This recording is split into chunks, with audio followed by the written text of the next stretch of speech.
This might be the most misleading GPS drone on the internet.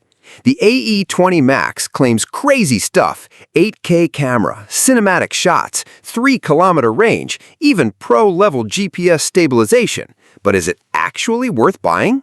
So I tested the AE20 MAX, and honestly, the first thing I noticed was how good it looks in ads. It literally looks like a mini DJI drone. But once it flies, reality hits. The camera quality? Definitely not real 8K.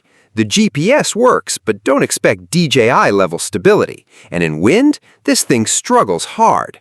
Now, to be fair, for a budget drone, it's actually kind of fun. You get GPS return to home, decent beginner controls, and a long-ish battery life.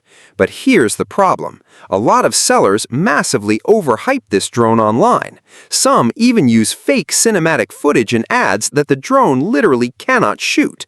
And that's why people call it a scam. Is it a fake product? No. Is the marketing misleading? Absolutely. So if you buy this expecting a cheap DJI killer, you'll probably regret it.